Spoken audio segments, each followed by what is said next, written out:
Petri Wine brings you Basil Rathbone and Nigel Bruce in the new adventures of Sherlock Holmes.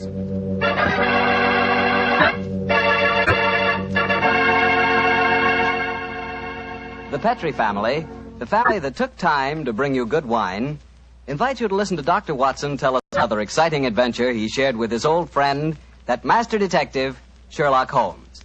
Oh, and say, I'd like to tell you about something myself. I'd like to tell you about the wine that more Americans prefer than any other wine. That wine is port. And if you want to know why port is such a favorite, just pour yourself a glass of wonderful Petri California port. Look at that Petri port. Look at its glowing, deep red color. And sample that aroma. It'll remind you of a walk through a dew-covered vineyard. And now taste that Petri port. Boy, you've got something. Petri port is one of the most delicious wines ever poured from a bottle. Right then and there, Petri port will become your favorite wine. I'm confident of that.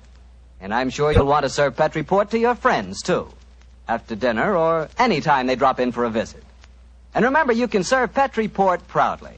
Because those letters, P-E-T-R-I, spell the proudest name in the history of American wines. Petri. Petri wine.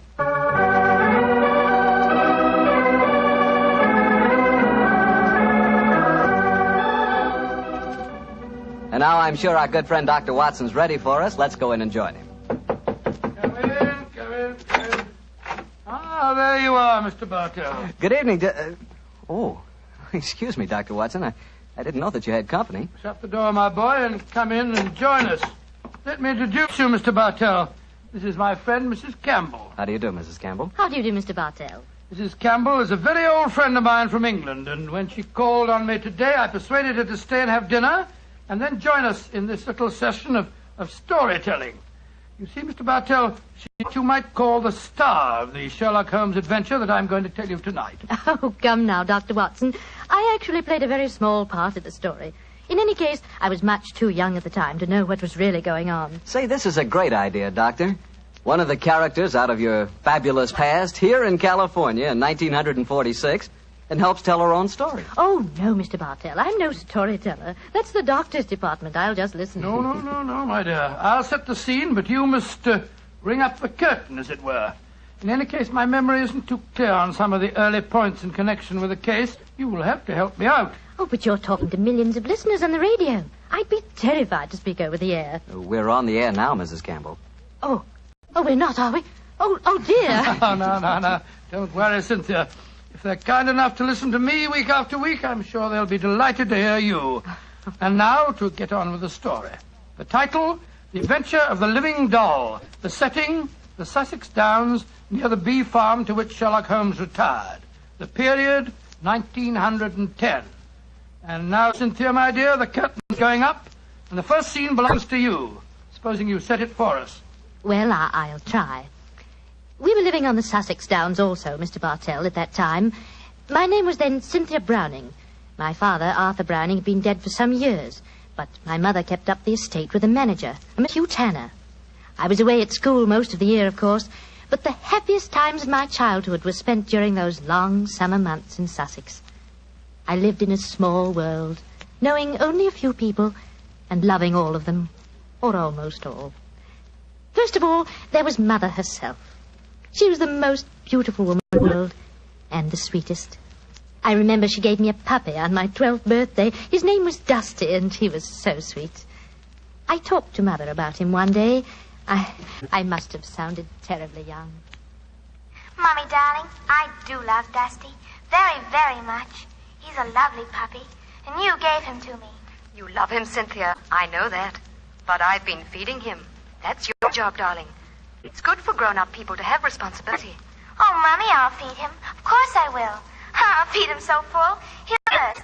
Then there was the estate manager, Hugh Tanner. Such a pleasant man, and so willing to tell a 12-year-old all the things that a 12-year-old has to know or die.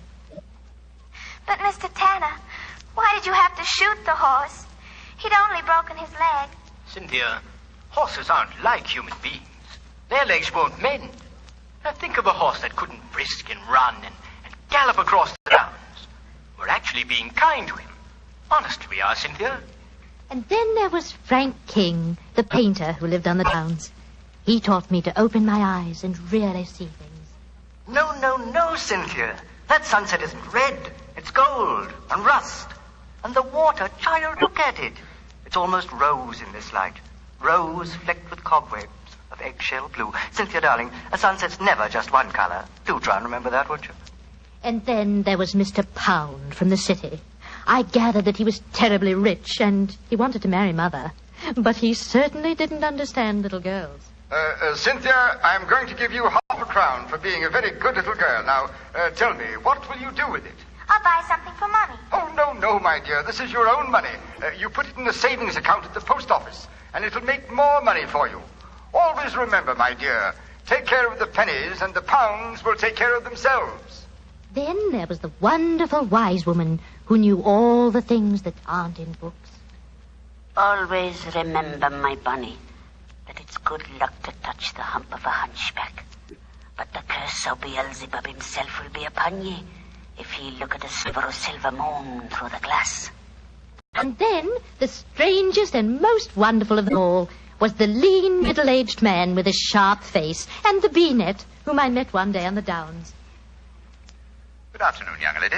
Good afternoon. I'm Cynthia Browning. My name is Holmes. Sherlock Holmes. Why are you carrying that net? You looking for butterflies? Oh, no, Cynthia. I'm a bee farmer. Bee farmer? Oh, that sounds funny. How do you farm bees? Well, come over to my place one day and I'll show you. I say, that's a beautiful doll you're carrying. It isn't a doll. It's my mascot. It was given to me by Frank King, painter. He made it for me. He made it to look as much like me as possible. I call her Me. It's a remarkable likeness. See the hair? That's clippings off my hair. And the nails? Those are clippings from my own nails. She's really me, and I love her. Your own nails and hair, and the doll is an exact replica of you? I don't like that, Cynthia. Remember, my dear, my name, it's Sherlock Holmes, and I live at the bee farm, and if anything unusual happens, come to me at once. Of course, Dr. Watson, I'll confess that first meeting with Sherlock Holmes rather frightened me. You didn't understand why he was so worried about the doll, eh? No, but I remembered what he said about coming to him if anything unusual happened. And I'm sure that unusual something did happen. Yes, Mr. Bartell, and within a very few days. But at this point, I think Dr. Watson should take over the story. It's where he and Mr. Holmes really entered into it. Oh, very well. As I mentioned earlier, Mr. Bartell, I was staying with Holmes. Late in the afternoon, as I remember, that you ran over to the bee farm where I first met you, Cynthia. A few moments before you arrived, Holmes and I, each of us with a cup of tea in our hands, were seated on the veranda, gazing out across the downs, and discussing the mutability of human affairs. It's strange, Watson, that after a lifetime devoted to the more flamboyant aspects of everyday life, that now, in what is the fast approaching twilight of my days, I find such peace and companionship in the exact and predictable behavior of bees. I wonder what Moriarty would have thought. Oh, you talking as if you're an old dodder of 90. You say what you like, but I don't think that you'll ever really be happy in retirement. You miss the danger, the excitement of the case, the public acclaim. What are you talking about? My work was never for the public. What did the public, the great unobservant public, who could hardly tell a weaver by his tooth or a typesetter by his left thumb, care about the finer shades of analysis or deduction? In any case, Watson, I chose a happy time to sink into oblivion. In comparatively recent years, the criminal seems to have lost all his originality and enterprise. My own little practice when I gave it up seemed to be in danger of developing into an agency for recovering lost lead pencils or giving advice to young ladies from boarding schools. Oh, talking of young ladies, who's this little girl running up your driveway? Oh, great Scott, it's little Cynthia Browning. Oh, and who's she? Oh, a charming young neighbor of mine. Hello, Cynthia. Hello, Mr. Holmes. You've come to see how I farm bees, haven't you? No, Mr. Holmes. You told me to come to you if something unusual happened. It has. Something that's frightened me. Well, now, sit down, my dear. This is my old friend, Dr. Watson. Oh, how do you do, Cynthia? How do you do? Now, Cynthia, dear, what has frightened you? It's my mascot. My Me. Look, somebody stabbed her through the heart. Great Scott, a doll that's an exact replica of her, with a penknife thrust into it. Good gracious me. When did you find your mascot like this? Just after tea. Mommy had some gentlemen calling on her, and afterwards I went up to my room and found poor Me on the bed. I remembered what you told me about anything unusual, and so I came over here as fast as I could. Yes, I'm glad that you did, Cynthia. But did you tell your mother where you'd gone with her? No, I didn't. She was still talking to the gentleman. Well, she'll worry about you when she discovers your disappearance. No, don't worry, Watson. I shall go over and talk to her at once. Cynthia, my dear. Yes, Mr. Holmes? Who were the gentlemen calling on your mother? Well, there was Mr. Tanner. Yes. He's the man who looks after the estate for Mummy. Mr. King, the painter. Mr. King is the man who made this doll, eh? Now, who else was there? Mr. Pound. He's a businessman from London that's staying with Mummy. And they were all present in your house when you found the mascot lying on the bed. Yes, Mr. Holmes. Watson, old chap. Yes, sir? I'm going over to see Cynthia's mother at once. I want Cynthia to stay here with you. Guard her, old chap, as you would your life.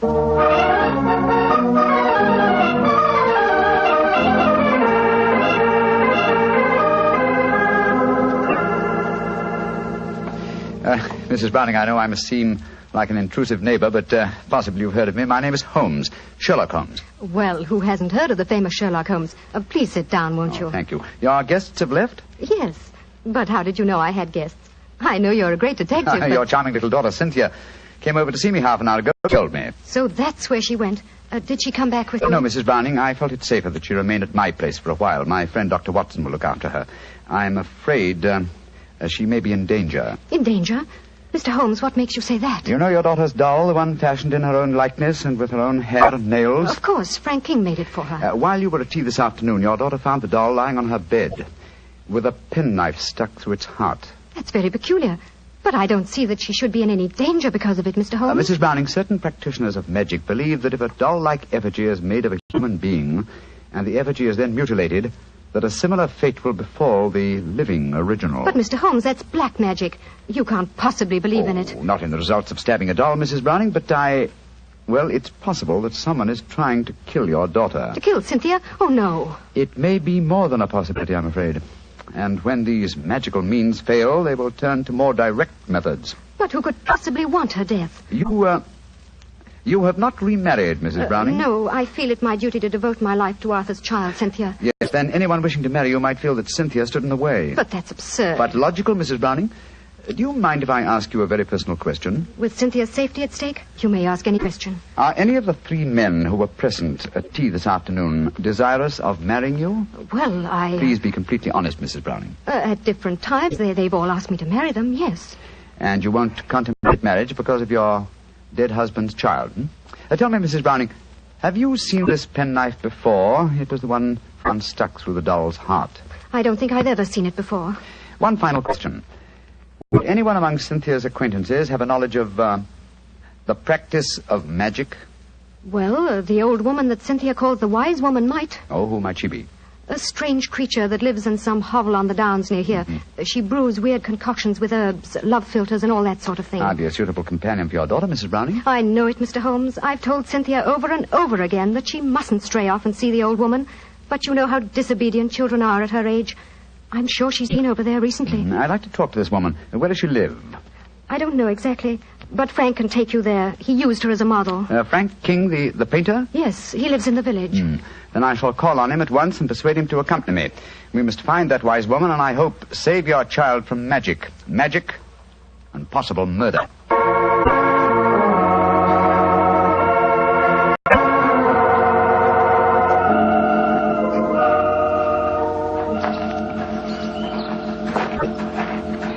Much further, Mr. King? Only a few more yards, Mr. Holmes. A little cottage is just behind the trees there. It's a pretty broken-down place. Poor old girl has only a few pennies to her name, I imagine. Mrs. Browning was telling me that you used this old woman as a model. Yes, she was a fascinating subject. I painted her. She was mixing up some devil's concoction of herbs and spices. I had her standing over a smoking cauldron with the firelight playing on her. It was quite effective. Yes, it must have been. The subject of witchcraft appeals to you, Mr. King? Well, I don't know anything about it. It was just that she was such a wonderful subject for a painter.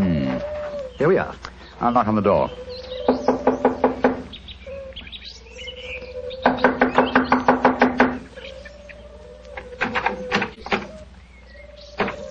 I think we'll take the liberty of going in, shall we? I don't see why not.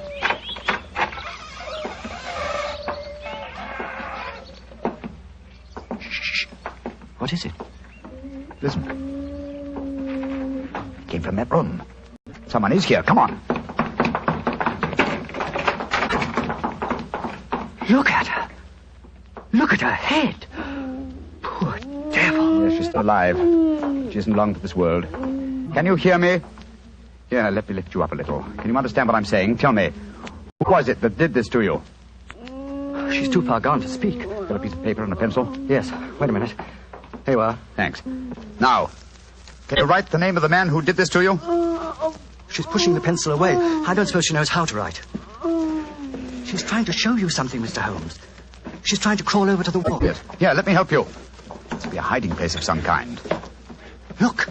She's taking a brick out of the wall. What is it? Great Scott! Money. A veritable jackdaw's nest of pennies. And small silver. And at least a dozen golden sovereigns. That must be the money. Look! She's picking out one of the silver coins. She's trying to give it to you. A sixpence, but what? Oh, poor woman, she's dead. And just as she was trying to tell me something. I can't understand it. Golden sovereigns in this hovel, and she was showing you a silver sixpence as she died. Mr. Holmes, what are you going to do? First, check on the young girl's safety. Meanwhile, I should like you to go back to my mother's. Assemble the other two men who were present at tea time this afternoon and keep them there until I arrive. I shan't be long. But the police... I shall summon them, Mr. King, when I have the murderer to offer them. And I'm convinced that will be before the sun sets tonight.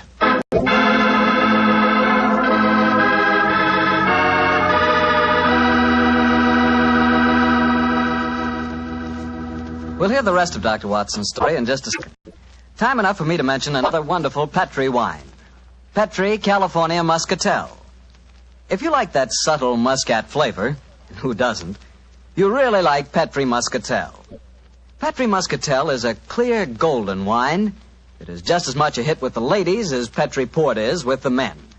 But I don't mean by that only the ladies like Petri Muscatel. In fact, if you want to be sure to please everybody, get both Petri Port and Petri Muscatel. In other words, don't buy one, buy two. But do be sure you always buy Petri. Now back to Dr. Watson and his guest tonight, Mrs. Campbell, who played a most important part in the story herself. Oh, not nearly as important a part as that played by Mr. Holmes and Dr. Watson. Well, Dr. Watson, what happened when Sherlock Holmes rejoined you at the bee farm? Well, first of all, he made sure that the little girl was safe. Then he told me of finding the dead woman and of his theories as to the killing. I can almost hear him now, Mr. Bartell, as he said... Watson.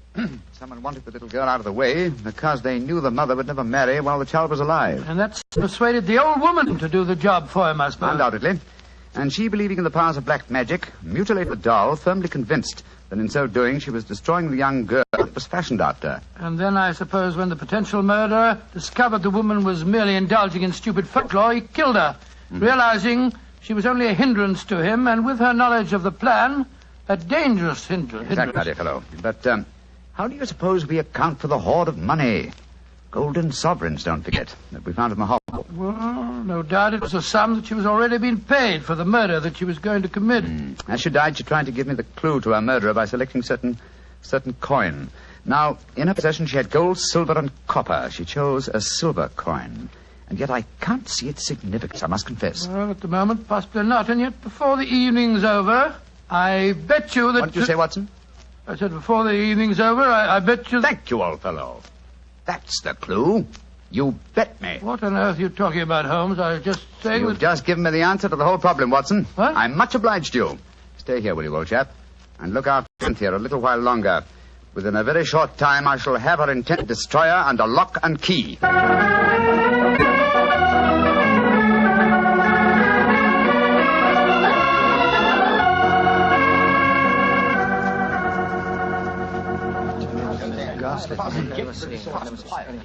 Mr. Holmes, I'm glad you've come. I've had the greatest difficulty in persuading these three gentlemen that their presence was necessary. Within a few minutes, Mrs. Browning, two of them will be entirely free to leave if they want to. I think it's a good idea to tell everyone what happened.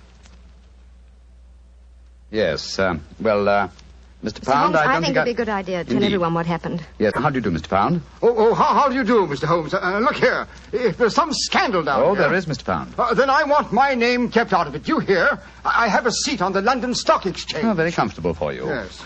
And the other gentleman, by the process of elimination, must be Mr. Hugh Tanner, the manager of your estate, Mrs. Brown. Yes, I'm Hugh Tanner. And now, Mr. Holmes, supposing you tell us what this is all about. I'm a straightforward man, and all this mystery is rather aggravating. Something has happened. Something that concerns us all. What is it? Murder. Murder? Good Lord, who's been murdered? An old woman who lived in the village. Your daughter, Mrs. Browning, referred to her as the wise woman. Mr. King and I found her tonight in a cottage on the downs, beaten to death.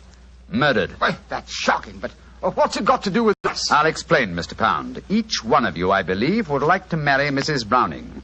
Her daughter, Cynthia, is an obstacle to such a marriage. One of you decided to remove that obstacle and engaged the wise woman to carry out the plan. Finding the woman clumsy and ineffective, you decided that she was a dangerous witness, and so you murdered her. Fortunately, the poor woman, as she was dying, gave me the clue to her murderer. But how did she do that, Mr. Holmes? I thought you said that she died without speaking. She did, Mrs. Browning, but she gave me the clue nonetheless, though I was shockingly slow in spotting it. Well, what was the clue? Yes, let's stop being mysterious and come out into the open. You were with me, Mr. King. As she died, I shall let you tell them. Well, she was dying, unable to speak when Mr. Holmes asked who had attacked her. She couldn't write, but she showed him a hoard of copper and silver coins and a dozen golden sovereigns. Sovereigns in a hovel like that? Oh, I see. She meant her murderer was the man who had paid her. And with all that ill-gotten wealth, she died clutching a silver sixpence. And you still don't see who the murderer is? Come along, gentlemen. You should know it as well as you know your own names. Now, Mr. King mentioned that there were a dozen sovereigns. Whose name does a sovereign suggest? Sovereign? King. You, Frank King, were the murderer. Oh, that's ridiculous. The old woman wasn't exactly a mastermind. Why should she be so indirect? And how much is a sovereign worth? £1. And your name, my friend, with a seat on the London Stock Exchange is Pound, isn't it? This is absolutely absurd. I can prove that I've never even met the woman. Well, what is the answer, Mr. Holmes? I'm sure that you know it. The answer is obvious, Mrs. Browning, though I'm ashamed to say that a chance remark of Dr. Watson's gave me the clue. Oh, now look here. Stop beating about the bush, Holmes. What is the answer? A very simple one, Mr. Pound. With 12 golden sovereigns at hand, sovereigns that would suggest either the name of King or Pound, what coin did the dying woman select? A sixpence. Exactly. A humble silver sixpence. And what is the common slang word for a sixpence? A tanner. Precisely. Which tells us that you, Mr. Hugh Tanner, killed the wise lady. Try and prove it. That's all. Just try and prove it.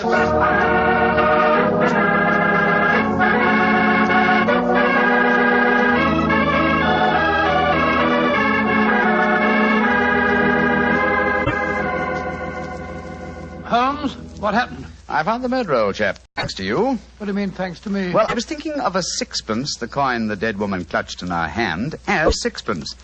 When you said, I bet you, I thought of the much-used expression, betcha Tanner. That gave me the clue to the whole business. The dying woman was obviously trying to indicate that Hugh Tanner was her murderer. He confessed, you say, before the police arrived. Yes, after Frank King, the artist, had started to give him something of the thrashing he deserved. Oh, I take no particular pride in the case, Watson. Without your chance remark, I might easily have overlooked this obvious clue that the dying woman gave me. As I've said before, old chap, I should not attempt to emerge from my retirement.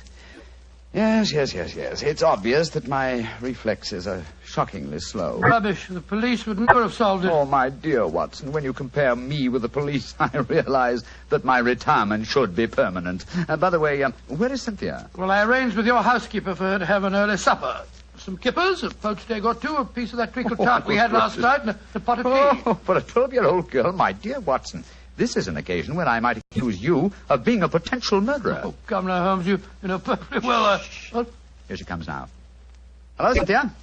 Did you enjoy your supper? It was lovely. Thank you, Mr. Holmes. Is everything all right? Can I go home now? Yes, Cynthia. Everything's all right. Tell me, my dear, did you ask Mr. King to make that mascot for you? Yes, Mr. Holmes. The wise woman told me it would bring me luck. Oh, yes, I thought so. Mr. Holmes, will everything be just like before? No, not quite, Cynthia. Mr. Tanner and the wise woman have gone away. You won't see them again. Oh, dear. But you have new friends here, haven't you? Yes, and nice ones. Remember that, Cynthia. We'll always be your friends. I will, Dr. Watson.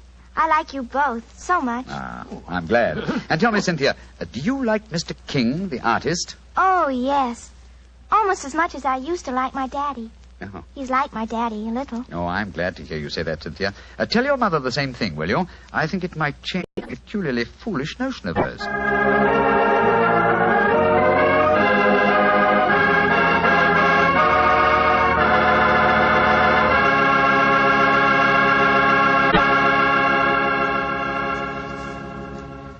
Well, Dr. Watson and Mrs. Campbell.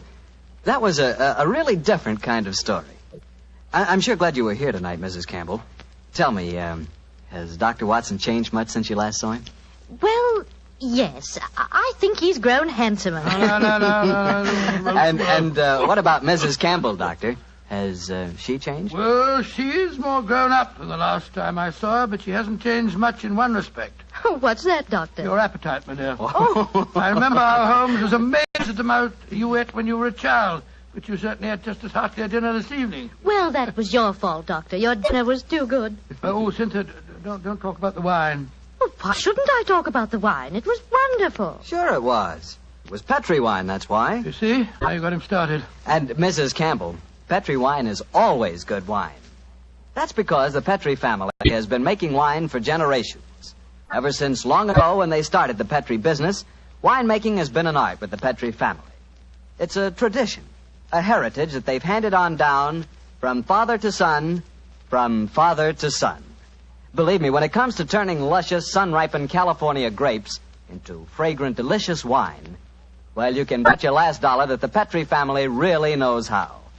No matter what type wine you prefer, for any occasion, you just can't miss with a Petri wine, because Petri took time to bring you good wine.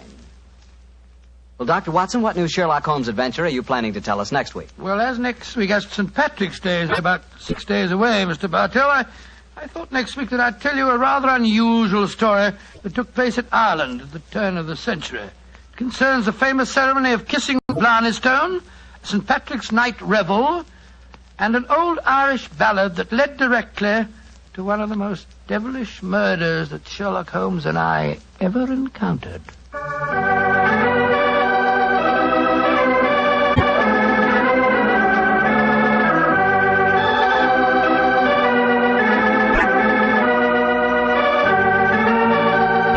Tonight's Sherlock Holmes adventure was written by Dennis Green and Anthony Boucher and was suggested by an incident in the Sir Arthur Conan Doyle story, The Adventure of the Copper Beeches. Music is by Dean Fossler. Mr. Rathbone appears through the courtesy of Metro-Goldwyn-Mayer, Mr. Bruce through the courtesy of Universal Pictures, where they are now starring in the Sherlock Holmes series. You can read about the stars of our broadcast in the April issue of Everybody's Digest. The Petri Wine Company of San Francisco, California, invites you to tune in again next week, same time, same station. Sherlock Holmes comes to you from our Hollywood studios.